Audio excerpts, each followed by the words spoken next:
Okay, this is the first time for me, so you're gonna have to bear with me.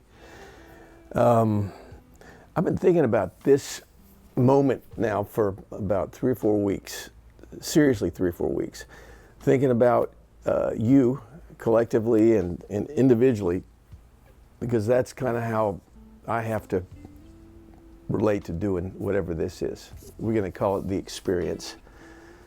Seems a little, I don't know, highbrow calling a show the experience, right? I'll get into that in a minute because I'm not trying to be that guy, but there's some thought behind that. But getting back to what I was saying, I'm thinking about most of you I don't know. I may never meet you in person, and yet there's some kind of relationship we're going to be having because you are interested in what I have to say about guitar, maybe production, maybe about life. I have to be interested enough in it to actually have the confidence to say it to you. And so I've been thinking about all that, and I'm just kind of letting go. I really, the kind of person I am, I want to impress you.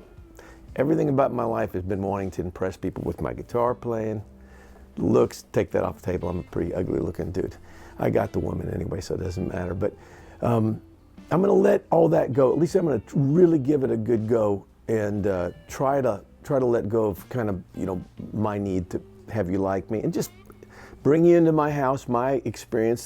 This is actually in my house. This is my little work studio that I've been working in since around 2008. That wasn't when I started making records, but I mean, for the most part, this has been a part of most of the records I've made in the last 20 years. So it's not organized. I mean, it's clean. We vacuum every 3 months or 4 months. But other than that, it's kind of like I am. It's kind of the seat of the pants kind of person. That's who I've become.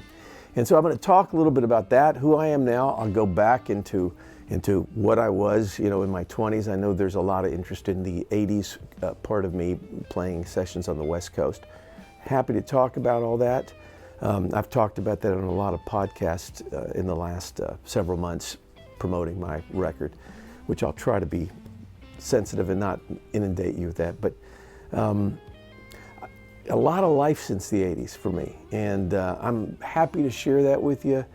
Happy to kind of get in a dialogue with you if at all possible. If you guys, if you find this helpful, you find it inspiring, you have questions, I think I'd like to make that a part of every episode that I film, taking one, maybe two. We'll see how that goes, see if I can have some decent answers. But this is really just me talking about my musical experience. And what do I want out of it? That's the question. On the other side of the camera, Robert Baker. You've been so kind. Robert, say something so people know that you're there. I wore you down. I wore you down. A lot of you folks know who Robert is, and I've been checking out his YouTube presentations, and he's stunning. And he's been doing this a long time, knows a lot about it. Through our common friend, Tom Bukovac, great guitar player, another great guitar player. Robert's a great guitar player.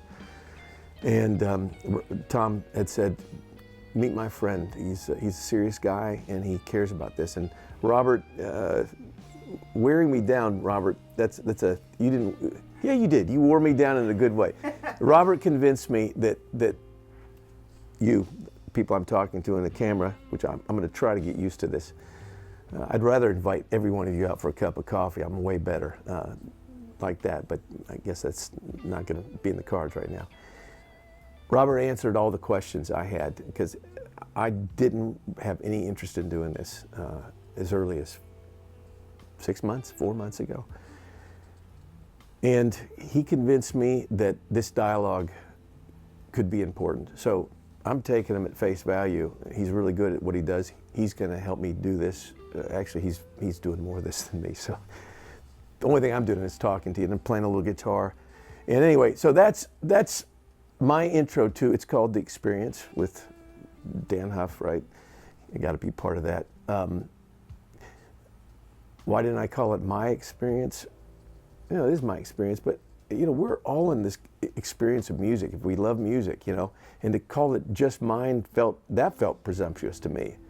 The experience, it's an experience, and you're gonna hopefully relate to a lot of this stuff. I'm gonna probably tell you a lot of things that I think you already know. That's usually what happens with me. You have this love for music, for playing the guitar, and that tells you so much more than you actually can know at first. And it's only through the experience, right, of being with other people, collaborating, having experiences, both good and bad, where this stuff really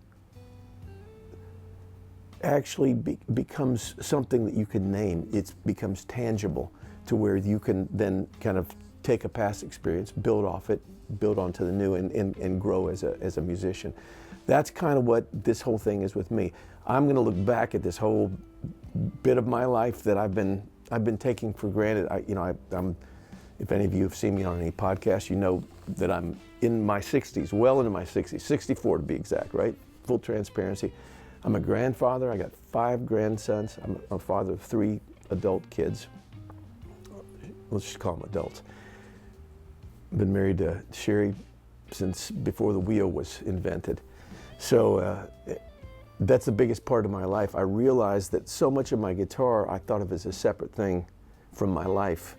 It's the way I made my living, way I put my kids through their education, paid for a house and all that kind of stuff. I don't view it the same way. And so I can't view my guitar playing music as separate from my life, even as separate from this experience we're having right now. This is the start of something. So anyway, with that, you're gonna also notice I get a little chatty, and every once in a while, I don't know if you can see the look in my eyes, I get really bored of hearing myself talk. That's usually a good time to end it. So I'm gonna welcome you to the experience with me, Dan Huff.